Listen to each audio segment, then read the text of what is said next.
കപിലോപദേശം ഏറ്റവും ഭാഗവത്തിലെ മർമ്മമായിട്ടുള്ള ഒരു ഭാഗമാണ് കപിലോപദേശം.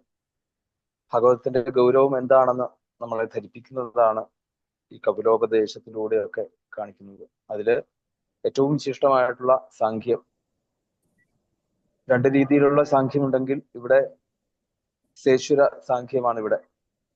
ആ സാഖ്യ ശാസ്ത്രത്തെ അധികരിച്ചുകൊണ്ടുള്ള 26-ാമത്തെ അധ്യായം നമുക്ക് പറഞ്ഞു തരുന്നത് നമ്മളുടെ ഈ ഭാഗവത കുടുംബത്തിൽ തന്നെ അംഗമായിട്ടുള്ള മായ വിശ്വനാഥ്. പല ജോലി തിരക്കുകളുടെ ഇടയിലാണെങ്കിൽ പോലും, ഗൃഹസ്ഥ ജോലികളുടെ ഇടയിലാണെങ്കിൽ പോലും സമയം കണ്ടെത്തി ഇതിലേക്ക് എത്തുന്ന ഒരു മഹത് വ്യക്തി. എൻ്റെ ഒരു വ്യക്തിത്വം എന്താണെന്ന് ഒന്ന് സൂചിപ്പിക്കുകയാണെങ്കിൽ, കഴിഞ്ഞ എൻ്റെ ഒരു വായനയ്ക്ക് 7 ദിവസം എല്ലാ തിരക്കുകളും മാറ്റിവെച്ചിട്ട് ഈ ഭഗവത് സേവയ്ക്കായിട്ട് തന്നെ എടുക്കാൻ സാധിക്കുക എന്ന് എളുപ്പമല്ല. എല്ലാം മാറ്റിവെച്ചു. ജോലിയുടെ ഭാരം, ഗൃഹത്തിന്റെ ഭാരം ഒക്കെ മാറ്റിവെച്ചിട്ട് നമുക്കിനിയിപ്പോ എല്ലാം കഴിഞ്ഞിട്ട് നമുക്ക് ഇതിൽ എത്താമെന്ന് വിചാരിച്ചാൽ നടക്കില്ല. അപ്പം വേണമെന്ന് വെച്ചാൽ നമുക്ക് ഇതിലേക്ക് എത്താം എന്നുള്ള ഒരു രീതിയിൽ കാണിച്ചു തന്ന ഒരു മഹത് വ്യക്തിത്വം ആ മായാവിശ്വനാഥില് ഉണ്ട്. ആദ്യമായിട്ടൊരു ഭാഗവതം പൂർണ്ണമായിട്ടും കൂടുന്നത് ആദ്യമായിട്ടാണ്. പാരായണം പൂർണ്ണമായിട്ടും കൂടെ വായിച്ചു, ഭംഗിയായിട്ട്. വെറുതെ വായിച്ചു എന്ന് പറഞ്ഞാൽ മാത്രം പോരാ, തെറ്റാതെ അസലായിട്ട് ഭംഗിയായിട്ട് പാരായണം ചെയ്യാൻ സാധിച്ചു. അതൊരു ഈശ്വര കൃപ ഉള്ള അമ്മ. എന്തായാലും അമ്മയെ നമുക്ക് എല്ലാവിധ ആചാര മര്യാദകളോടും കൂടി ഈ വേദിയിലേക്ക് സാദരം ക്ഷണിച്ചുകൊള്ളുന്നു. ഗോവിന്ദനാമ സങ്കീർത്തനം. ഗോവിന്ദ ഗോവിന്ദ ഗോവിന്ദ. ഗോവിന്ദ. നമസ്കാരം തിരുമേനി, എല്ലാവർക്കും നമസ്കാരം. Good morning. അപ്പൊ ഇന്ന് നമ്മള് കപിലോപദേശം എനിക്ക് മനസ്സിലായിടത്തോളം ഞാൻ പറയാന്ന് വിചാരിച്ചിരിക്കുകയാണ്. ഹരേ രാമ രാമ രാമ ഹരേ ഹരേ, ഹരേ കൃഷ്ണ കൃഷ്ണ കൃഷ്ണ ഹരേ ഹരേ. അപ്പൊ കപിലോപദേശത്തിലെ ഇപ്പൊ ഒരു കോണ്ടെക്സ്റ്റ് പറയുകയാണെങ്കിൽ, തൻ്റെ 9 പുത്രിമാരെ വിവാഹം കഴിപ്പിച്ച ശേഷം, കപില ഭഗവാന്റെ ആവിർഭാവത്തിന് ശേഷം ആ കർദമ പ്രജാപതി സന്യാസത്തിനായിട്ട് പുറപ്പെട്ടു. അപ്പൊ ഇത് പണ്ട് തന്നെ ദേവഹൂതിയോട് പറഞ്ഞു വെച്ച ഒരു കരാറിന്റെ അടിസ്ഥാനത്തിലായിരുന്നത് കാരണം ദേവഹൂതിക്കൊന്നും പറയാനില്ല. ഇത്രയും വർഷങ്ങളുടെ ഗാർഹസ്ഥ്യ ജീവിതത്തിന് ശേഷം കാട്ടിലേക്ക് യാത്രയായ കർദമ പ്രജാപതി കാട്ടിലേക്ക് യാത്രയായതിനു ശേഷം ദേവഹൂതിക്ക് എന്തായാലും ഒരു വേദന ഉണ്ടായി. ആ വേദനയിൽ നിന്നായിരിക്കണം വിചാരത്തിലേക്ക് മനസ്സ് നീങ്ങിയിട്ടുണ്ടാവുക. അപ്പോൾ ദേവഹൂതി ഭഗവാനായ സ്വപുത്രനോട് ചോദിക്കുകയാണ്, ഈ ഇന്ദ്രിയ സുഖങ്ങൾ തരുന്നത് തുച്ഛമായ സുഖമാണെന്ന് അറിഞ്ഞിട്ടും കൂടെ ഞാൻ ഇന്ദ്രിയങ്ങളെ തൃപ്തിപ്പെടുത്തുവാനായിട്ട് പരിശ്രമിക്കുകയാണ്. ഈ മഹാമോഹം എൻ്റെ മനസ്സിനെ വളരെ ക്ലേശിപ്പിക്കുന്നുണ്ട്. പക്ഷേ എനിക്ക് ഈ തോന്നുന്ന ശരീരാഭിമാനവും ദേഹാഭിമാനവും എല്ലാം അതും ഭഗവാന്റെ തന്നെ മായാശക്തിയുടെ കാരണം കൊണ്ടാണല്ലോ. അപ്പൊ അതുകൊണ്ട് ആ അഭിമാനം നശിപ്പിച്ച് പരമാർത്ഥ ബോധത്തെ നൽകാൻ ഭഗവാനേ സാധിക്കൂ. അപ്പോൾ ആ ആത്മസാക്ഷാത്കാരത്തെ, ആ ആത്മവിദ്യയെ, ആ പരമതത്വത്തെ ഞാൻ എങ്ങനെ അറിയാം, ഞാൻ എങ്ങനെ അനുഭവിക്കാം എന്ന് അങ്ങ് എനിക്ക് ഉപദേശിക്കണം എന്ന് ദേവഹൂതി പറഞ്ഞു. അപ്പൊ കപില ഭഗവാൻ ഇത് കേൾക്കാൻ കാത്തിരിക്കുകയായിരുന്നു. അദ്ദേഹത്തിന് വളരെ സന്തോഷമായി. അപ്പൊ അദ്ദേഹം ഉപദേശിച്ചു തുടങ്ങുകയാണ് ഈ കപിലോപദേശം. അപ്പൊ നമുക്ക് ആദ്യം അതിന്റെ ഒരു എസെൻസ് മനസ്സിലാക്കിയതിന് ശേഷം നമ്മൾക്ക് പ്രകൃതി തത്വങ്ങളിലേക്കൊന്ന് പോവാം.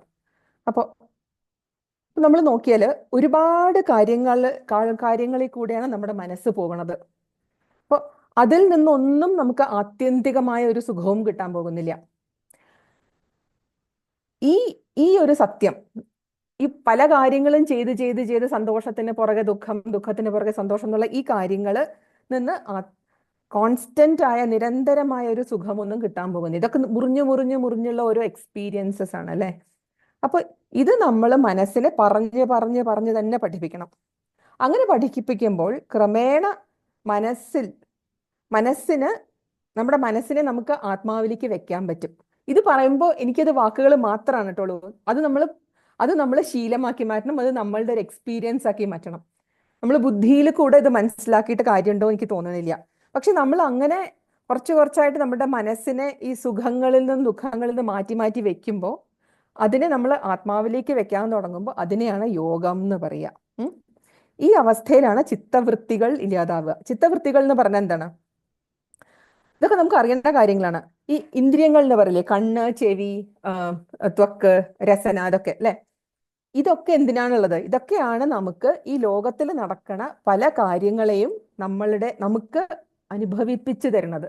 അപ്പോൾ നമ്മൾ കണ്ണിൽ കൂടെ, കണ്ണ് നമുക്ക് എന്താ ചെയ്യുന്നത്? നമുക്ക് പ്രിയങ്കരങ്ങളായ കാര്യങ്ങൾ നമ്മൾ കാണുമ്പോൾ നമ്മുടെ കണ്ണ് നമ്മളെ എന്നത് അനുഭവിപ്പിക്കണം, നമുക്ക് സുഖം തോന്നണു അല്ലെ. അപ്പൊ ഈ സുഖം എന്ന് പറയുന്നത് എന്താണ് ശരിക്കും? ഈ മനസ്സിൽ തിരമാല പോലെ അങ്ങോട്ട് അലയടിക്കാൻ തുടങ്ങും ഈ സന്തോഷം വരുമ്പോൾ, അല്ലെങ്കിൽ ഒരു സുഖം കിട്ടുമ്പോൾ. അത് കുറച്ചു നേരത്തേക്ക് ഇങ്ങനെ അലയടിക്കും, അതിനുശേഷം മനസ്സ് ശാന്താവും. കുറച്ച് കഴിഞ്ഞാൽ പിന്നെയും മേ ബി ചെവി കൂടെ നമ്മൾ എന്തെങ്കിലും പ്രിയങ്കരമായ ഒരു പാട്ട് കേട്ടു, അല്ലെങ്കിൽ എന്തെങ്കിലും നമുക്ക് ഇഷ്ടമുള്ള ഒരു കാര്യം കേട്ടു, അത് കേൾക്കുമ്പോൾ പിന്നെയും മനസ്സ് ഇങ്ങോട്ട് അലയടിക്കാൻ തുടങ്ങുക. ഇതാണ് മനസ്സിന്റെ സ്ഥിതി. ദുഃഖത്തിന്റെ കാര്യത്തിലും ഇതന്നെയാണ് സ്ഥിതി. അപ്പോൾ സുഖ ദുഃഖങ്ങൾ രണ്ടും ഒരുമാതിരി നിലച്ച് മനസ്സ് ശാന്തമാകുക എന്ന് പറഞ്ഞാൽ, അപ്പൊ നമുക്ക് തോന്നും എന്തുകൊണ്ടാണ് ദുഃഖം ശാന്തമാവണം എന്ന് നമുക്ക് വിശ്വസിക്കാം, പക്ഷെ സുഖം ശാന്തമാവണം എന്തുകൊണ്ടാ പറയണത്? ഇതുകൊണ്ട് തന്നെയാ പറയണത്. അതായത് മനസ്സിന് രണ്ട് വന്നാലും ഒരേ അവസ്ഥയാണ്, ഇങ്ങനെ മനസ്സ് ഇങ്ങനെ ഓസിലേറ്റ് ചെയ്തുകൊണ്ടിരിക്കും. എന്നിട്ട് അത് ശാന്തമാവും, കുറച്ച് കഴിഞ്ഞാൽ പിന്നെയും അതിങ്ങനെ ഓസിലേറ്റ് ചെയ്തുകൊണ്ടിരിക്കും. ഇതിനെ എപ്പോഴും ശാന്തമാക്കി നിർത്തുന്നതാണ് നമ്മൾക്ക് യോഗം എന്ന് പറയാം. യോഗം എന്ന് പറഞ്ഞാൽ എന്താണ്? കുറച്ച് എക്സസൈസ് ചെയ്യണതല്ല യോഗം. അതിപ്പോ അങ്ങനെ ആയി ലോപിച്ചു പോയതാണ്. യോഗം എന്ന് പറയുന്നത് സംസ്കൃതത്തിൽ യുജ് എന്ന ധാതു എന്ന് വരുന്നത് മനസ്സ് ഭഗവാനോടുമായുള്ള യോജിക്കലാണ് യോഗം. അപ്പൊ നമ്മൾ അതിലേക്കാണ് എത്തുക. അതിനെയാണ് ആത്മസാക്ഷാത്കാരം എന്നൊക്കെ പറയുക. ഈ അവസ്ഥയിലാണ് മുറിയാത്ത നിരന്തര ആനന്ദം മനസ്സിന് അനുഭവപ്പെടുക, ഈ മനസ്സിലത്തെ ഈ അലയടിക്കൽ നിൽക്കുമ്പോൾ. അപ്പൊ നമുക്ക് തോന്നും നമ്മളിപ്പോ ഉണർന്നിരിക്കുമ്പോഴാണ് ഈ അവസ്ഥയൊക്കെ. ഉറങ്ങിക്കഴിഞ്ഞാൽ നമുക്കൊന്നും അറിയണില്ല അല്ലെ, മനസ്സ് അവിടെ ഇല്ല. അതുകൊണ്ടാണ് നമ്മൾ സുഖമായി ഉറങ്ങിയെന്ന് പറഞ്ഞ് എണീക്കണത്. ആ സുഖം നമുക്ക് വിവരിക്കാൻ പറ്റുമോ എന്ന് എനിക്കറിയില്ല, ബിക്കോസ് അവിടെ മനസ്സില്ല. പക്ഷെ ഉറങ്ങി എണീറ്റ് കഴിഞ്ഞാൽ ആ മനസ്സ് പിന്നെയും പൂർവാധികം ശക്തിയോടുകൂടെ തിരിച്ചു വന്നു കഴിഞ്ഞു. അപ്പൊ നമ്മൾ പിന്നെയും പഴയ മാതിരി ആയി കഴിഞ്ഞു, സുഖ ദുഃഖങ്ങളുടെ ഇടയിൽ പെട്ട് കഴിഞ്ഞു. പക്ഷെ ഇതിനും യോഗത്തിന് എന്താ വ്യത്യാസം? ഈ ഉറക്കത്തിൽ ഉണ്ടായിരുന്ന നമ്മുടെ മനസ്സില്ലായ്മ അതൊരു ടെമ്പററി സ്റ്റേറ്റ് ആണ് അല്ലെ, അതൊരു ഇൻവോളണ്ടറി ടെമ്പററി സ്റ്റേറ്റ് ആണ്. പക്ഷെ നമുക്ക് ബോധത്തോടു കൂടെ ഈ മനസ്സിനെ അടക്കാനുള്ള ഒരു അവസ്ഥയിൽ എത്തുമ്പോൾ അതാണ് സമാധി. സമാധിയുടെ അർത്ഥം സമമായ ധി, അതായത് സമനിലയിലിരിക്കുന്ന ധി എന്ന് പറഞ്ഞ ബുദ്ധി. ഈ അവസ്ഥയിലേക്ക് എത്താൻ കുറച്ച് പണിയുണ്ട്, കുറച്ച് പരിശ്രമമുണ്ട്. അപ്പൊ അതിന് എനിക്ക് മനസ്സിലായ പ്രകാരം കുറച്ച് സ്റ്റെപ്സ് ഉണ്ട്. ഒന്ന് ശ്രമിക്കട്ടെ. തിരുമേനി തെറ്റുകളൊക്കെ തിരുത്തണേ. ഇതൊന്നും പറയാനുള്ള വിവരോ ബുദ്ധിയോ അധികാരമോ ഒന്നുമില്ല. പക്ഷെ ഈ സന്ദർഭം ഒരുക്കി തന്ന ഗുരുവായൂരപ്പനും തിരുമേനിക്കും എൻ്റെ മേലുള്ള അനുഗ്രഹം, അതാണ് ഒരേ ഒരു ധൈര്യം അല്ലെങ്കിൽ ഒരു കോൺഫിഡൻസ്. അപ്പൊ ഞാൻ തുടങ്ങട്ടെ. അപ്പൊ ഈ നമുക്ക് വരുന്ന സുഖം അല്ലെങ്കിൽ ദുഃഖം അല്ലെ, ഇതൊക്കെ നമ്മുടെ കർമ്മഫലമാണ്. അത് കർമ്മം നമ്മളെ തിരിച്ചടിക്കുകയാണ്. അത് നമ്മൾ എപ്പോഴും ഓർക്കണം. നമ്മൾ ദുഃഖിക്കുന്നു എങ്കിൽ നമ്മളും ദുഃഖിപ്പിച്ചിട്ടുണ്ട് എന്നുള്ളത് ഉറപ്പിക്കുക. പക്ഷെ പലപ്പോഴും നമ്മൾ ഒരു കാര്യം അറിയാറില്ല. നമ്മൾ അനുഭവിക്കുന്ന ദുഃഖങ്ങൾ അത് നമ്മൾ ചെയ്തു കൂട്ടിയ പാപങ്ങളെക്കാളും എത്രയോ കുറവായിരിക്കും.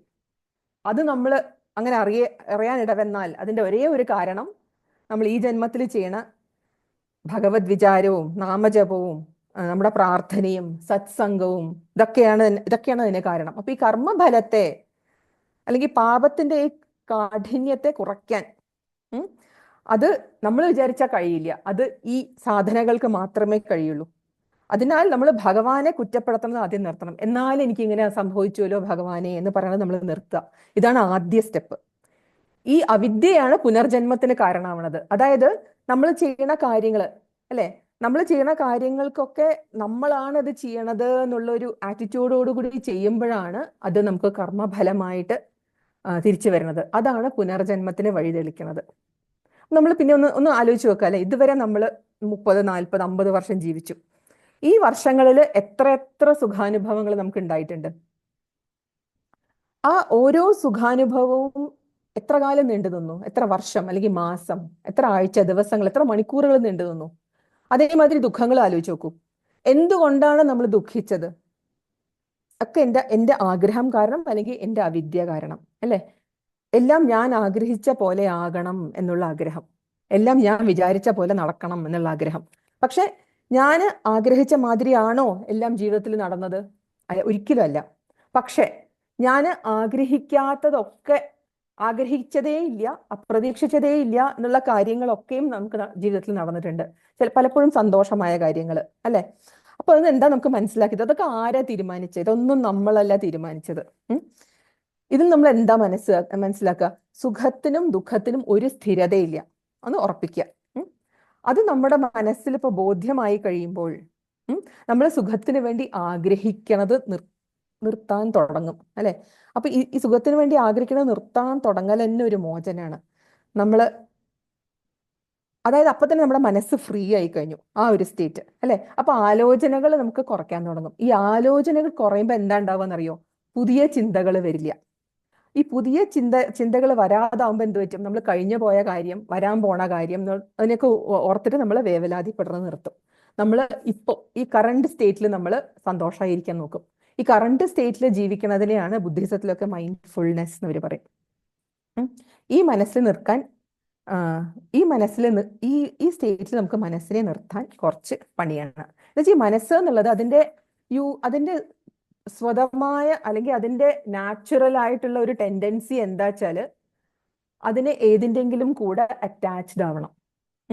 അതുകൊണ്ടാണ് മൈൻഡ് ഇസ് എ മങ്കി. അത് ബുദ്ധിസം അവർ പറയാറുണ്ട്. അവർക്ക് കുറെ നല്ല ഇങ്ങനത്തെ പ്രോവേബ്സ് ഒക്കെ ഉണ്ട്. അപ്പൊ ആ മനസ്സിന് ഏതിനെങ്കിലും ഇങ്ങനെ പിടിച്ചാലേ അതിന് ജീവിക്കാൻ പറ്റുള്ളൂ. അപ്പോൾ അതിനെയാണ് സംസർഗം എന്ന് പറയാ. അപ്പൊ നമ്മൾ രണ്ടു തരത്തിലുള്ള സംസർഗങ്ങൾ പോസിബിൾ ആണ്. എന്താണ്? ഒന്ന് ബന്ധത്തിലേക്ക് നയിക്കുന്ന സംസർഗം, ഒന്ന് ഭഗവാനിലേക്ക് നയിക്കുന്ന സംസർഗം. അപ്പൊ നമ്മൾ ആദ്യം ഡിഫൈൻ ചെയ്യാം നമുക്ക് എന്താ വേണ്ടത്, നമുക്ക് എങ്ങടൊക്കെയാണ് നമുക്ക് പുരോഗമിക്കേണ്ടത്. സോ ഇപ്പൊ നമ്മൾ മെറ്റീരിയലി ആയിട്ട് പുരോഗമിക്കുന്നു എങ്കിൽ നമ്മൾ എന്ത് ചെയ്യും? നമുക്ക് അടുത്തത് ഇപ്പോൾ ജോലിയിൽ എനിക്ക് പ്രൊമോഷൻ കിട്ടണം, എനിക്ക് അത്ര ശമ്പളം കിട്ടണം, എനിക്ക് അത് ചെയ്യണം, എനിക്ക് ഇത് ചെയ്യണം, എനിക്ക് മോളെ കല്യാണം കഴിച്ച് കൊടുക്കുമ്പോൾ ഇത്ര സ്വർണം കൊടുക്കണം, എനിക്ക് ഇത്ര വീട് വെക്കണം, ഇങ്ങനെയൊക്കെ നമ്മൾ ആഗ്രഹം വെക്കാൻ തുടങ്ങുമ്പോൾ അപ്പൊ നമ്മൾ അതിന് നമ്മളെ സഹായിക്കുന്ന മാതിരിത്തെ ആളുകളുടെ കൂടെയുള്ള സംസർഗം നമ്മൾ ചെയ്യാൻ തുടങ്ങും. അതിന് വേണ്ടിയാണ് നമ്മുടെ മനസ്സ് പരിശ്രമിക്കാൻ തുടങ്ങുക. അപ്പൊ നമ്മളുടെ സംസർഗം ഒക്കെ അതിന്റെ വഴിയിൽ പോവും. നമ്മളുടെ കൂടുതൽ സമയം നമ്മൾ അതിൽ സ്പെൻഡ് ചെയ്യും. നമ്മുടെ മനസ്സിന്റെ ആ ഒരു സ്പേസിലെ ആ ഒരു പ്ലെയിൻ അങ്ങനത്തെ ആളുകളുടെ കൂടെ സംഘത്തിലേക്ക് മാറും. അപ്പോഴും നമ്മൾ ഭഗവാനെ പ്രാർത്ഥിക്കുന്നുണ്ട്. പക്ഷെ എന്തിനാ പ്രാർത്ഥിക്കണത്? നമ്മുടെ കാര്യങ്ങളൊക്കെ സാധിക്കാൻ വേണ്ടിയിട്ടാണ് നമ്മൾ അപ്പൊ ഭഗവാനെ പ്രാർത്ഥിക്കുക. അപ്പൊ അതൊരു കാമ്യ ഭക്തിയായി മാറി അല്ലെ? അതേസമയം നമ്മൾ ഡിഫൈൻ ചെയ്ത് വെച്ച നമ്മളുടെ ഗോൾ ഇപ്പോ നമ്മൾക്ക് ആത്മീയമായി പുരോഗമനം ആണെങ്കിൽ നമ്മൾ സത്സംഗങ്ങളിൽ നമ്മൾ പാർട്ടിസിപ്പേറ്റ് ചെയ്യാൻ തുടങ്ങും. അങ്ങനത്തെ ഒരു മനസ്സുള്ളവർക്കേ സത്സംഗത്തിൽ ചേരാനും സാധിക്കുള്ളൂ. അതാണ് പ്രകൃതിയുടെ ഒരു നിയമം അല്ലെ? അപ്പൊ നമ്മൾ അതിൽ ചേരാൻ തുടങ്ങും. അതിൽ കൂടുതൽ അഭിരുചി ഉണ്ടാവും, കൂടുതൽ ഭഗവത് വിചാരം ഉണ്ടാവും, നാമജപം ചെയ്യാൻ തുടങ്ങും അല്ലെ? അപ്പൊ നമ്മൾ ഭഗവാനോട് ഇഷ്ടം തുടങ്ങും. നമുക്ക് അങ്ങനത്തെ കാര്യങ്ങളിൽ വിശ്വാസവും സന്തോഷവും വരാൻ തുടങ്ങും. മറ്റേ കാര്യങ്ങൾ സ്വന്തമായിട്ട് ഇങ്ങനെ കൊഴിഞ്ഞു പോണത് കാണാം നമുക്ക്. അതിലൊന്നും നമുക്ക് അധികം മനസ്സ് അതിലേക്ക് അധികം ഒട്ടിപ്പിടിക്കാതിരിക്കുന്നത് കാണാം നമുക്ക്. അപ്പൊ ഇങ്ങനെ ആയപ്പോൾ നമ്മൾ ഭഗവാനെ വിളിക്കുന്നത് കാര്യസാധ്യത്തിന് വേണ്ടിയല്ല, ഭഗവാനെ വിളിക്കുന്നത് ഭഗവാനോടുള്ള ഇഷ്ടം കാരണമായി മാറും. മനസ്സിലാവുണ്ടോ? അപ്പൊ അതിനെയാണ് നമ്മൾ നിരന്തര ഭക്തി അല്ലെങ്കിൽ അനന്യ ഭക്തി, നിഷ്കാമ്യ ഭക്തി എന്നൊക്കെ അതിനെ പറയാം. നമ്മൾ അറിയാതെ തന്നെ നമ്മുടെ മനസ്സിങ്ങനെ ക്ലീൻ ആവാൻ തുടങ്ങും, ക്ലെൻസ് ആവാൻ തുടങ്ങും. അപ്പൊ ഈ ഇരുട്ടിങ്ങനെ നീങ്ങി നീങ്ങി പ്രകാശം വരാം. ഈ പ്രകാശം വരികയല്ല ചെയ്യണത്, ആ പ്രകാശം എപ്പോഴും അവിടെ ഉണ്ടായിരുന്നു. ആ പ്രകാശം ഈ അകത്തുള്ള പ്രകാശം എന്ന് പറയുന്നത് ആത്മചൈതന്യം അല്ലെങ്കിൽ നമ്മുടെ ജീവാത്മ സ്വരൂപം, അത് എപ്പോഴും അവിടെ ഉണ്ട്, പ്രകാശിച്ചുകൊണ്ട് തന്നെയാണ് ഇരിക്കുന്നത്. നമുക്കത് കാണാൻ കഴിയാത്തതാണ്. നമ്മൾ എന്ത് വിചാരിക്കണു? ഞാൻ എന്ന് പറയണത് ഈ ദേഹമാണ്, ഈ നമ്മുടെ എൻ്റെ വീട്, എൻ്റെ ധനം, ധാന്യം, പുത്രൻ, കുട്ടികള്, ഭാര്യ, ഭർത്താവ്, ഇതൊക്കെയാണ് ഞാൻ എന്ന് ഞാൻ വിചാരിക്കുന്നു, എൻ്റെ എന്ന് ഞാൻ വിചാരിക്കുന്നു. പക്ഷേ ഇതൊന്നുമല്ല ഞാൻ. ഈ അകത്തിരിക്കണ ആ പ്രകാശമാണ് ഞാൻ എന്ന് നമ്മൾ മനസ്സിലാക്കണേ ഇല്ല അല്ലെ? ഇതന്നെയാണ് ദേവഹൂതിയും കടന്നു പോയത് അല്ലെ? അപ്പൊ ഈ മനസ്സിലാക്കാൻ കഴിയാത്തതിന് കാരണമാണ് ഈ മനസ്സിൽ പൊടി പറ്റി പിടിച്ചിട്ടുണ്ട്. ചിലവർക്ക് അത് പൊടിയായിരിക്കും, ചിലവർക്ക് അത് അഴുക്കായിരിക്കും, കുറച്ചും കൂടെ തുടച്ച് കളയണം. ചിലവർക്ക് അത് കറയായിരിക്കും, മാച്ച് കളയണം, അല്ലെ? സോപ്പിട്ട് കഴുകേണ്ടി വരും. അപ്പൊ ഇതിനെയാണ് മനോമലം എന്ന് പറയാ. അതാണ് ഈ ബന്ധങ്ങള്, ഈ സുഖദുഃഖങ്ങൾ വരുമ്പോ നമ്മുടെ മനസ്സിങ്ങനെ അലയണത്, അല്ലെ?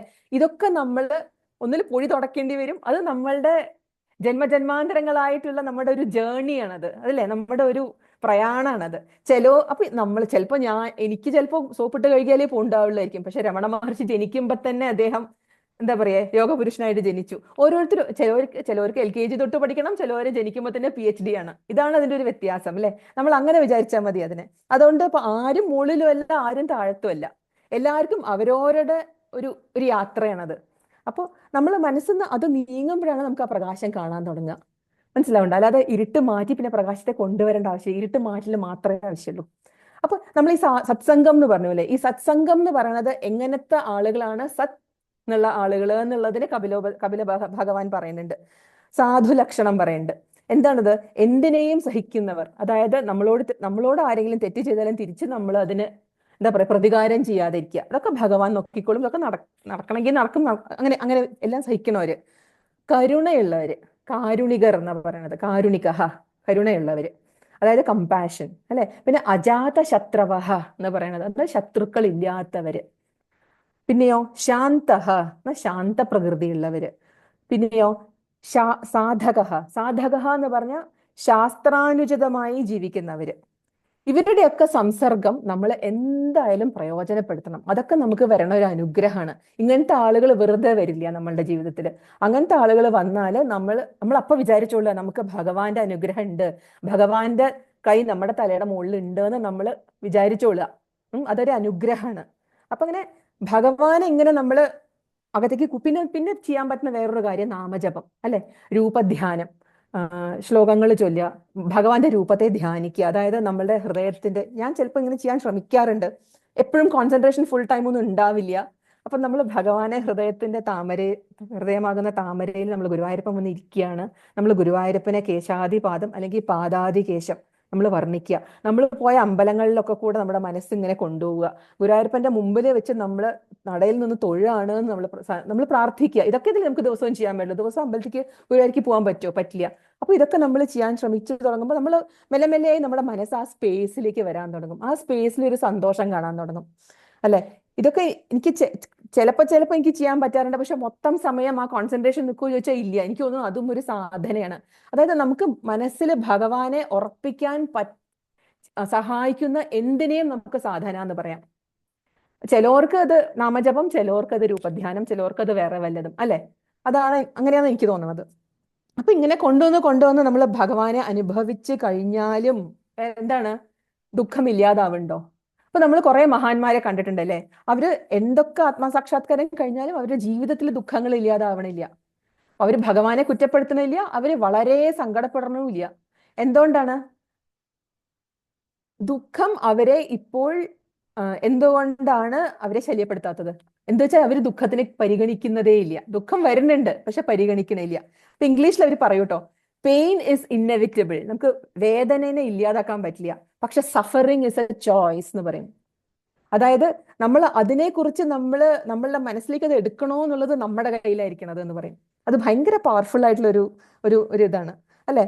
അപ്പൊ അങ്ങനെ നമ്മള് ഭഗവാനെ ദ്വൈതത്തിൽ തുടങ്ങിയിട്ട് അദ്വൈതത്തിൽ നമ്മൾ എത്തിക്കണം. രാമകൃഷ്ണ പരമഹംസരോട് കാളിയും തന്നെയാ പറഞ്ഞത്, അല്ലെ? അതായത് യോഗാവസ്ഥയിൽ നമ്മൾ എത്തണം. അപ്പോഴാണ് അകത്തന്നെയാണ് ഭഗവാൻ ഉള്ളത് എന്ന് നിങ്ങൾ മനസ്സിലാവും. അതിന് ഭക്തിയോഗമാണ് ഏറ്റവും ശ്രേഷ്ഠം എന്ന് ശ്രീകൃഷ്ണ ഭഗവാൻ എല്ലാ സ്ഥലത്തും പറയുന്നുണ്ട്. അത് ശ്രേഷ്ഠമാണ്, സരളമാണ്, സരസമാണ്. എല്ലാം അവസാനം ജ്ഞാനയോഗത്തിൽ എത്തണം. ജ്ഞാനയോഗത്തിൽ എത്തിയേ മതിയാവൂ. എന്താ വെച്ചാൽ നമ്മൾ ഭാഗവത മഹാത്മ്യത്തിൽ എന്താ വായിച്ചത്? ഭക്തിയാണ് ജ്ഞാനത്തിന്റെയും വൈരാഗ്യത്തിന്റെയും അമ്മ, അല്ലെ? അത് കഥയായിട്ട് നോക്കുമ്പോൾ നല്ല ഭംഗിയുള്ള ഒരു കഥയാണ്. പക്ഷെ അതിന്റെ തത്വം അതല്ലേ? അതായത് നമുക്ക് ജ്ഞാനവും വൈരാഗ്യത്തിലേക്ക് നമ്മൾ എത്തണമെങ്കിൽ ഭക്തി വന്നാലേ അത് കഴിയൂ. ഭക്തിയിലൂടെ തന്നെയാണ് നമ്മൾ അവിടെ എത്തുക. അപ്പൊ ഇങ്ങനെയുള്ള ഭക്തന്മാർക്ക് അവർക്ക് ഒരു സമയത്തുമ്പോൾ അവർക്ക് മോക്ഷപ്രാപ്തി പോലും അവരുടെ ഒരു ആയിരിക്കില്ല. അവർക്ക് ഇങ്ങനെ ഭഗവാനെ ഭജിച്ച് പരാക്രമ കഥകളൊക്കെ പറഞ്ഞ് കീർത്തിച്ച് ഇരിക്കുന്നതായിരിക്കും അവർക്ക് സന്തോഷം. അപ്പൊ അവർക്ക് മോക്ഷം പോലും അവർ ആഗ്രഹിക്കുന്നില്ല. എന്നാൽ ഭഗവാൻ അവർക്ക് നേരിട്ട് പ്രത്യക്ഷമായിട്ട് അവർക്ക് സാലോക്യവും സാരൂപ്യവും സായുജ്യവും ഒക്കെ കൊടുക്കുകയാണ്. അപ്പൊ അതാണ് ശ്രീകൃഷ്ണ ഭഗവാൻ പറയുന്നുണ്ട്, കപിലമുനി പറയുന്നുണ്ട്, അവരാണ് എനിക്ക് മോക്ഷം പ്രാപിച്ചവരെയോ മോക്ഷം ഇച്ഛിക്കുന്നവരെക്കാളും മുകളിലാണ് ഇങ്ങനത്തെയുള്ള ഭക്തർ എന്നാണ് കപിലമുനി പറയണത്. അപ്പൊ ഇത്രയൊക്കെ പറഞ്ഞു കഴിഞ്ഞപ്പോൾ ദേവഹൂതിക്ക് പൂർണ്ണമായിട്ട് വിശ്വാസമായി ദാറ്റ് ഈ പ്രപഞ്ചം, ഈ ലോകം, ഈ ഞാന്, ഈ എന്റേത്, ഇതൊക്കെ ഉണ്ടായി നശിച്ച് മറഞ്ഞ് പിന്നെ ഉണ്ടായിക്കൊണ്ടിരിക്കുന്ന സംഗതിയാണ്. ഇത് നശ്വരമായ ഈ പ്രപഞ്ചമാണ്. ഇതിനെ നിലനിർത്തുന്നത് ആ ശക്തി ഉണ്ടല്ലോ, ആ ശക്തി സ്രോതസ്, അതാണ് പുരുഷൻ. അപ്പൊ ദേവഹൂതിക്ക് മനസ്സിലായി, ഇത്രകാലം ഞാൻ വിചാരിച്ചുകൊണ്ടിരുന്നത് അല്ല ഭഗവാൻ, ഇത്രകാലം ഞാൻ വിചാരിച്ചുകൊണ്ടിരുന്നത് പ്രകൃതിയാണ്. ഈ പ്രകൃതിയെ നോക്കി നടത്തുന്ന ഒരു പരമ്പൊരുളാണ് പുരുഷൻ, അതാണ് ഭഗവാൻ. അതിനെയാണല്ലോ ഞാൻ ആരാധിക്കേണ്ടത് എന്ന് ദേവഹൂതിക്ക് മനസ്സിലാവാൻ തുടങ്ങി. അപ്പോൾ ഈ തത്വം ദേവഹൂതിയിൽ നന്നായിട്ട് ഉറപ്പിക്കാൻ വേണ്ടിയിട്ട് നമ്മുടെ കപില ഭഗവാൻ പ്രകൃതിയും പുരുഷനും ഉള്ള ലക്ഷണങ്ങളും പ്രകൃതിയുടെ തത്വങ്ങളും എങ്ങനെയാണ് സൃഷ്ടികൾ ഉണ്ടായത് എന്നും ഒക്കെ ദേവഹൂതിക്ക് പറഞ്ഞു കൊടുക്കാൻ തുടങ്ങി. അപ്പോൾ അതുകൊണ്ട് ഇതിനെ വേർതിരിച്ചറിയുമ്പോൾ ആത്മാവ് എന്നത് ശരീരമാണ് എന്നുള്ള ആ മിഥ്യാബോധം അങ്ങോട്ട് ദേവഹൂതിക്ക് പൂർണ്ണമായി നീങ്ങട്ടെ എന്നും കൂടെ വിചാരിച്ചിട്ടാണ് അദ്ദേഹം ഈ പ്രകൃതി തത്വങ്ങൾ എക്സ്പ്ലെയിൻ ചെയ്യാൻ തുടങ്ങിയത്. അപ്പൊ ഇതൊന്ന് പറയണമെങ്കിൽ എനിക്ക് പറഞ്ഞത് മനസ്സിലാക്കി തരാൻ പറ്റുമോ എന്ന് എനിക്ക് ഉറപ്പുണ്ടായിരുന്നില്ല. എന്താ വെച്ചാൽ എനിക്ക് തന്നെ മനസ്സിലാക്കുന്നത് എളുപ്പമായിരുന്നില്ല. എന്താ വെച്ചാൽ ഇത് മൊത്തം ജ്ഞാനയോഗമാണ്. നമ്മളൊക്കെ ലൗകികരാണ് അല്ലെ, നമ്മളൊക്കെ ഭക്തിയോഗത്തിലൂടെ കടന്നു പോകുന്ന ആളുകളാണ്, കർമ്മയോഗത്തിലൂടെ കടന്നു പോകുന്ന ആളുകളാണ്. അപ്പോൾ അത് മനസ്സിലാക്കാൻ വേണ്ടിയിട്ട് ഞാനൊരു ചിത്രമൊക്കെ ഉണ്ടാക്കി വെച്ചിട്ടുണ്ട്. അപ്പൊ ഞാൻ എൻ്റെ സ്ക്രീൻ ഒന്ന് ഷെയർ ചെയ്യുന്നുണ്ട്, അത് കാണുന്നുണ്ടോന്നൊന്ന് തിരുമേനി പറയണേ.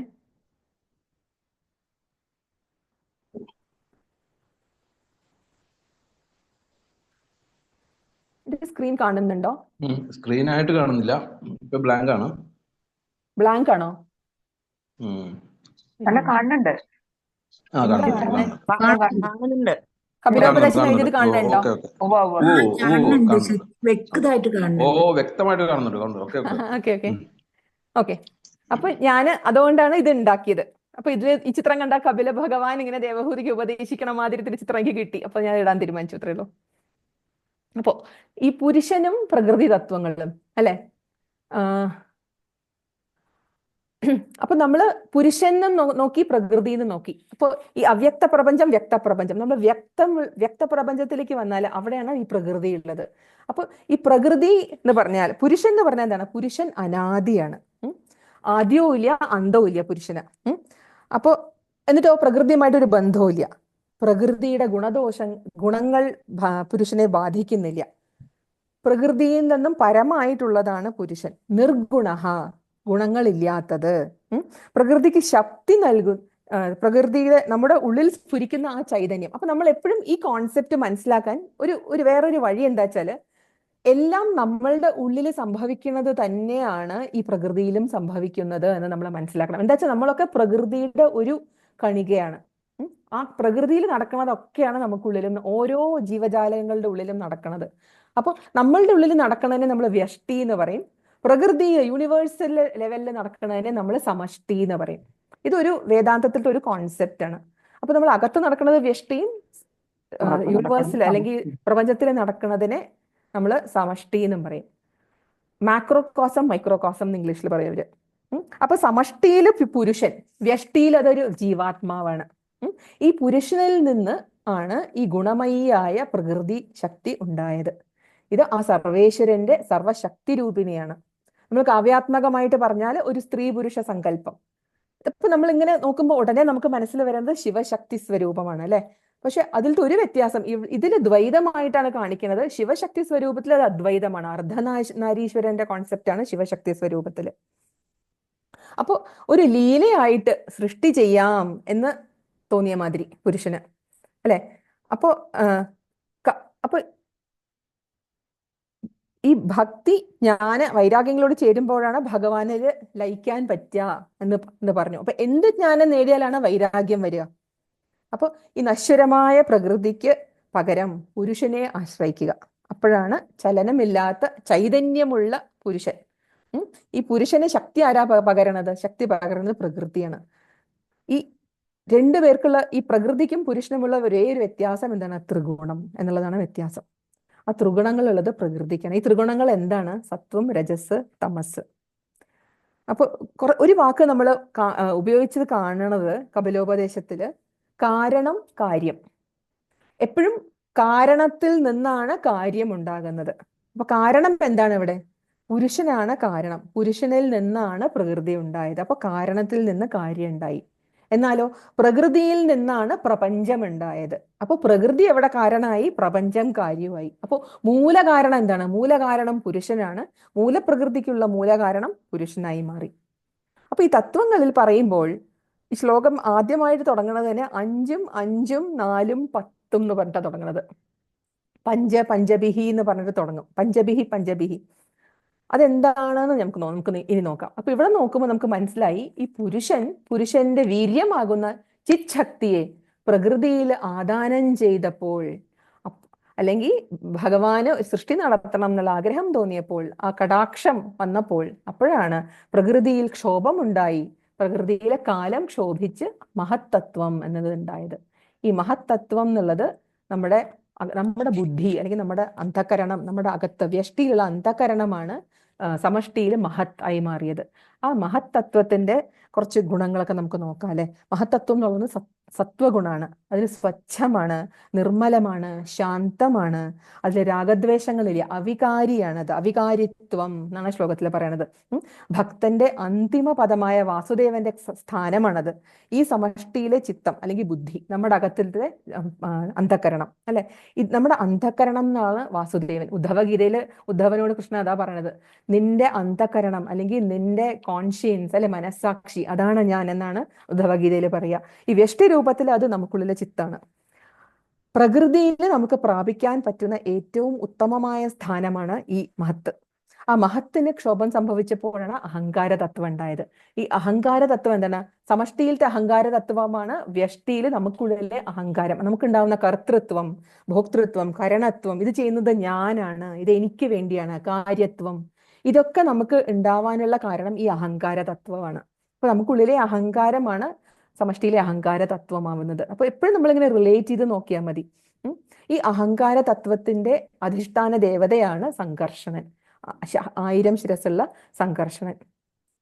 ഈ അഹങ്കാരത്തിൽ നിന്നാണ് 3 ഗുണങ്ങൾ സത്വം, രജസ്, തമസ് എന്നിവ ഉണ്ടായത്.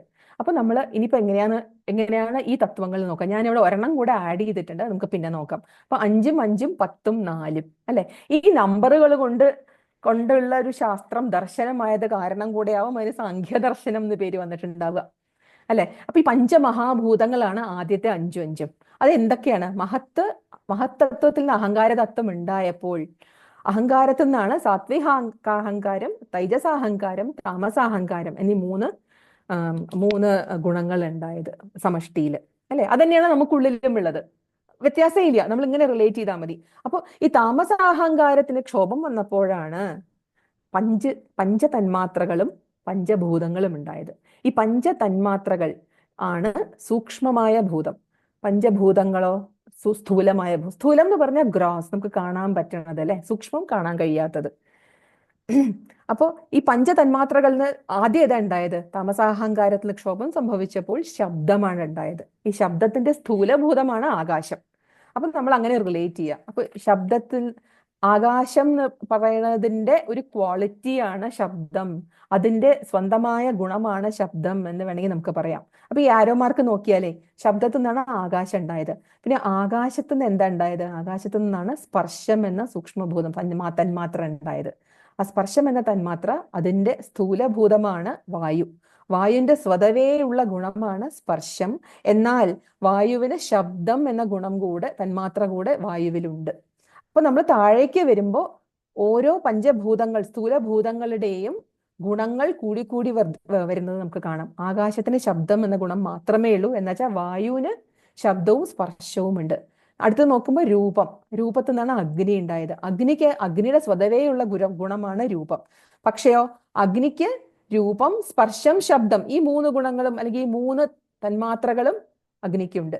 അതേമാതിരി ജലത്തിന് ഈ 4 ഗുണങ്ങളുമായി കഴിഞ്ഞു. പൃഥ്വിക്കോ ഈ 5 തന്മാത്രകളും പൃഥ്വിയിൽ നമ്മൾ കാണുന്നു. അതിന് ഗന്ധമുണ്ട്, അതിന് രസമുണ്ട്, അതിന് രൂപമുണ്ട്, അതിന് സ്പർശമുണ്ട്, അതിന് ശബ്ദമുണ്ട്. അപ്പൊ നമ്മൾ മുകളിൽ നിന്ന് താഴേക്ക് വരുമ്പോൾ സൂക്ഷ്മത്തിൽ നിന്ന് സ്ഥൂലത്തിലേക്കായി വരികയാണ് അല്ലെ.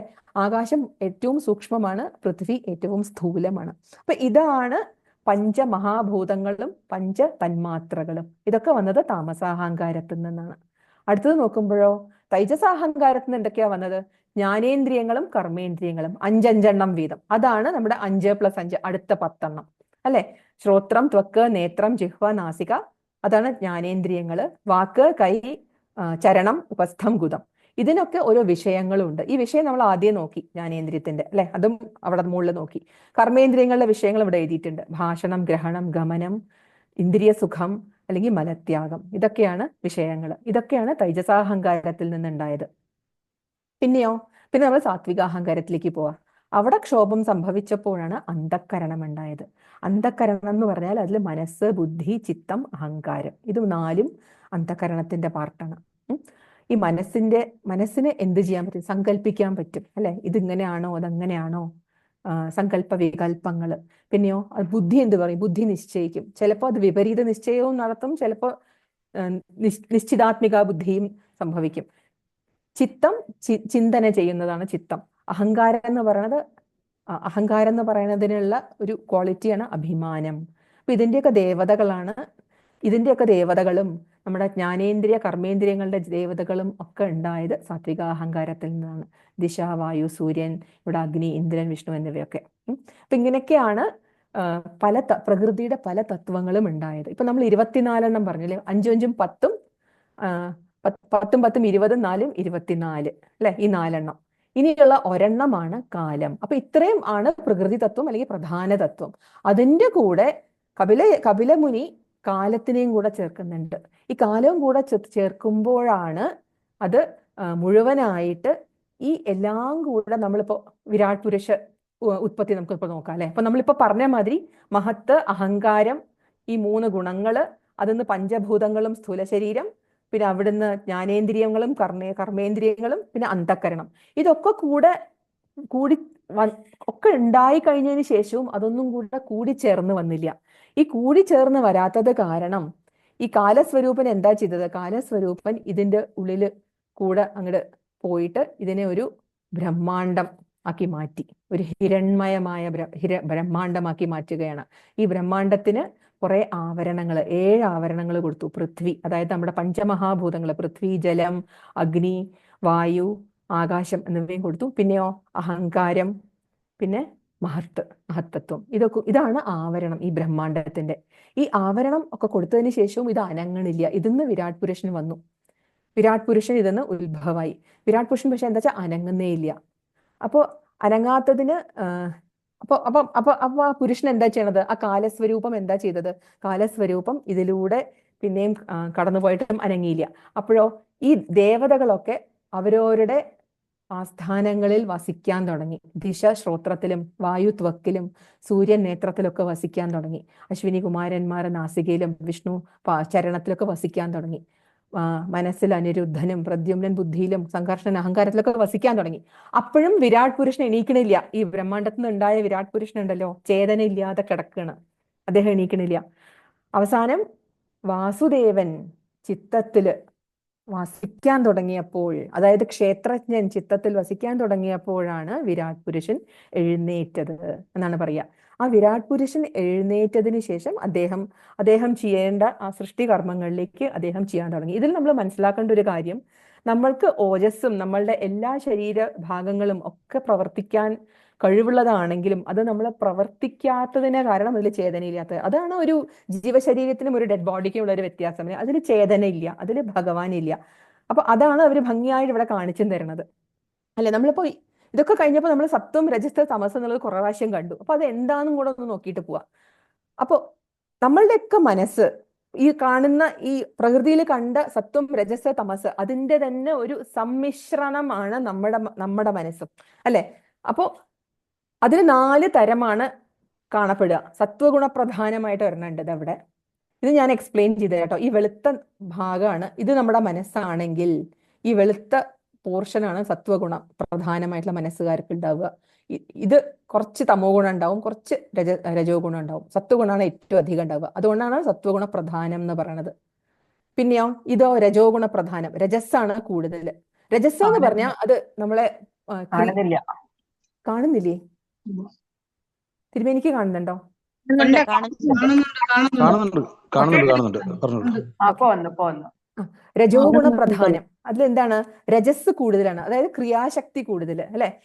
സത്വഗുണം കുറച്ച് കുറവ്, തമോ ഗുണം നന്നേ കുറവ്. വേറൊരു രജോ ഗുണപ്രധാനം എന്താണ്? ക്രിയാശക്തി കുറേ ഉണ്ട്, പക്ഷെ തമോ ഗുണാണ് അതിനേക്കാളും കുറച്ചുള്ളത്. ഏറ്റവും കുറച്ച് സത്വഗുണമാണ്. പിന്നെ തമോ ഗുണ പ്രധാനം, അത് നിങ്ങൾക്ക് ഇപ്പൊ മനസ്സിലായിട്ടുണ്ടാവുമല്ലോ. ഇതാണ് തമോ ഗുണമാണ് കൂടുതൽ, പിന്നെ ഉള്ളത് രജോ ഗുണവും സത്വഗുണവും. അപ്പൊ ഇത് നമ്മളുടെ മനസ്സെന്നുള്ളത് ഒരിക്കലും സത്വഗുണം മുഴുവനായിട്ട് ഉണ്ടാവും എന്ന് എനിക്ക് തോന്നണില്ല.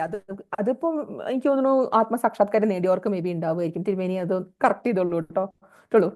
അപ്പൊ നമ്മളുടെയൊക്കെ മനസ്സ് ഏകദേശം ഈ അവസ്ഥയിലാണ്. പക്ഷെ എപ്പോഴും ഈ അവസ്ഥയിലാണോ? അതുമല്ല. രാവിലെ തൊട്ട് വൈകുന്നേരം വരെ നോക്കിക്കഴിഞ്ഞാൽ തന്നെ നമ്മളുടെ മനസ്സ് ഈ എല്ലാ അവസ്ഥകളിലൂടെയും കടന്നു പോകുന്നുണ്ട് അല്ലെ. ചിലപ്പോൾ രാവിലെ നമ്മൾ കുളിച്ച് വിളക്ക് കൊളുത്താൻ പോണ സമയത്ത് നമ്മളുടെ അവസ്ഥ ഇതായിരിക്കും. എന്താ വെച്ചാൽ നമ്മൾക്ക് കൂടുതൽ നമ്മളുടെ മനസ്സ് ശാന്തമാണ്, നമ്മൾ കൂടുതൽ നല്ല വിചാരങ്ങളാണ്. അപ്പൊ ഈ അവസ്ഥയിലായിരിക്കും.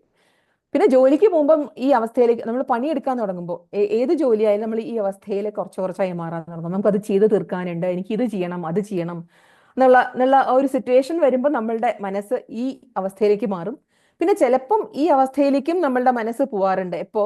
എനിക്കത് കിട്ടണം, ഞാൻ ഒന്നാമനാവണം, എനിക്ക് പ്രൊമോഷൻ കിട്ടണം, എനിക്ക് അയാളെക്കാളും കൂടുതൽ അത് ചെയ്യാൻ കിട്ടണം എന്നൊക്കെ പറയുമ്പോൾ നമ്മളുടെ മനസ്സ് ഈ അവസ്ഥയിലേക്ക് പോകണം. സത്വഗുണം കുറയുകയാണ് അവിടെ. രജോ ഗുണം കൂടി നിൽക്കണു, പക്ഷെ സത്വഗുണം കുറഞ്ഞ് തമോ ഗുണം വർദ്ധിക്കുകയാണ്. പിന്നെ വരുന്നത് ആലസ്യമാണ് അല്ലെ. എനിക്കത് ചെയ്യാനുണ്ട്, പക്ഷെ എനിക്കിത് ചെയ്യാൻ വയ്യ, എനിക്കത് ചെയ്യാൻ തോന്നണില്ല.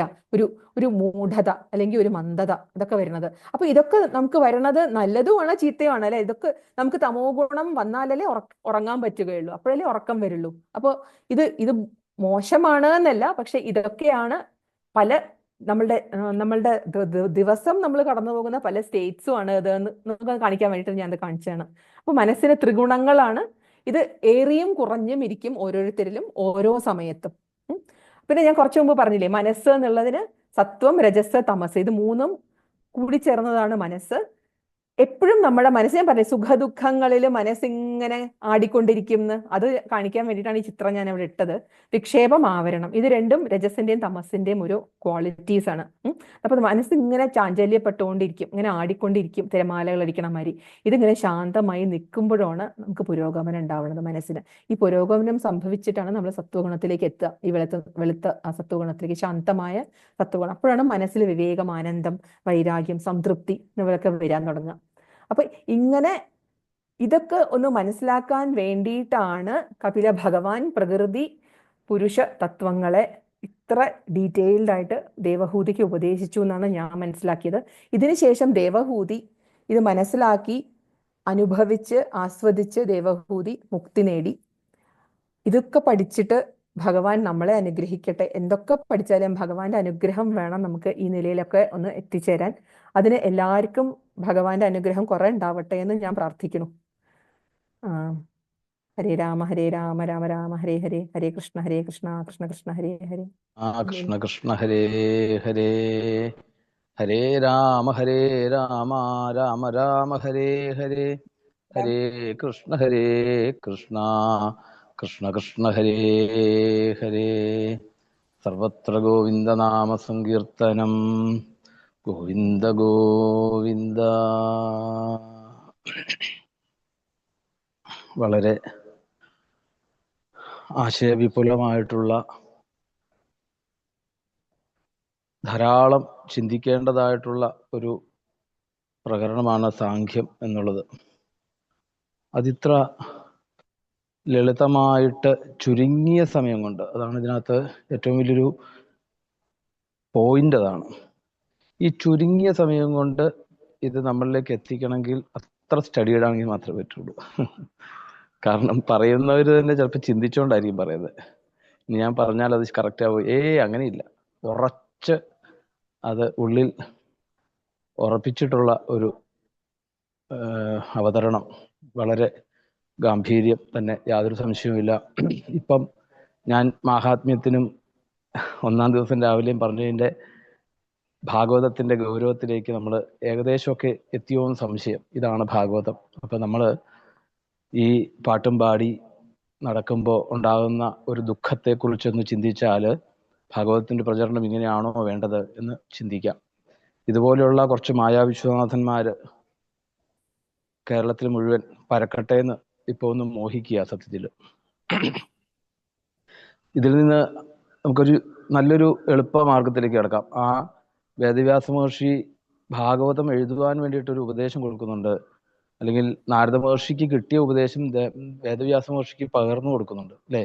നമോ ഭഗവതേ തുഭ്യം വാസുദേവായ ധീമഹി പ്രദ്യുമ്നായ അനിരുദ്ധായ നമസംഘർഷണായ ച. ഭഗവാന്റെ 4 നാമങ്ങളെ ചൊല്ലി നമസ്കരിച്ചോളൂ എന്ന് പറയുന്നുണ്ടാവും. പക്ഷെ എന്തിലേക്കായിരുന്നു ഇത് ഓട്ടം? ഇപ്പൊ പറഞ്ഞ അന്ധകരണങ്ങളെ ദിവസവും നമസ്കരിച്ചാൽ മതി എന്നർത്ഥം. സ്വയം എന്താണ് ആത്മവിവേചനോ അല്ലെങ്കിൽ ആത്മവിമർശനോ ഏതായാലും പറയാം. വിമർശനമാണല്ലോ എപ്പോഴും നമുക്ക് ആത്മവിവേചനത്തിലേക്ക് എത്തിക്കുന്നത്. അപ്പം അതൊക്കെ കഥകളിലൂടെ കൊണ്ടുവരുമ്പോൾ ഇതിന്റെ ഗൂഢരഹസ്യം എന്താണെന്നുള്ളതൊക്കെ പിന്നീട് അതിനെക്കുറിച്ച് കൂടുതൽ പഠിക്കുമ്പോഴാണ്. എന്തായാലും വളരെ വിജ്ഞാനപ്രദമായിട്ടുള്ള ഒരു പ്രഭാഷണം നമുക്ക് തന്നതായിട്ടുള്ള മായാ വിശ്വനാഥ്. ഇനിയും നമുക്ക് വേദി ഒരുക്കാൻ നമുക്ക് ശ്രമിക്കാം. ഇതിലേറ്റവും വലിയൊരു സത്യം എന്താ വെച്ചാൽ, ഒരു ചെറിയ വിഷയം പറഞ്ഞാൽ പോലും ആത്മാർത്ഥതയുടെ തിരുവേനി പഠിച്ചിട്ട് എനിക്ക് പറയാൻ പറ്റുള്ളൂ. പഠിച്ചിട്ട് വേണം. അപ്പൊ പിന്നെ നമ്മൾ ഇത് പറയുമ്പോഴും അതെ, എപ്പോഴാ പറഞ്ഞു തിരുവേനി അത് അത്ര പെട്ടെന്ന് പറ്റുന്നതല്ല എന്ന് പറഞ്ഞു. എങ്കിലും ഉള്ളത് മതിയെന്ന്. അപ്പം അത് കിട്ടുമ്പോൾ നമുക്കുണ്ടാകുന്ന നമുക്കൊരു ഉറപ്പാണത്. ഇത്ര സ്റ്റഡീഡ് ആയിട്ട് പറയുമ്പോൾ അത് ഉറപ്പിച്ച് നമുക്ക് അതിനെ സ്വീകരിക്കാൻ പറ്റും. എന്തായാലും ഇനിയും ധാരാളം അമ്മയ്ക്ക് ഇതുപോലെ ഉള്ള അവസരങ്ങൾ ധാരാളം കിട്ടട്ടെ.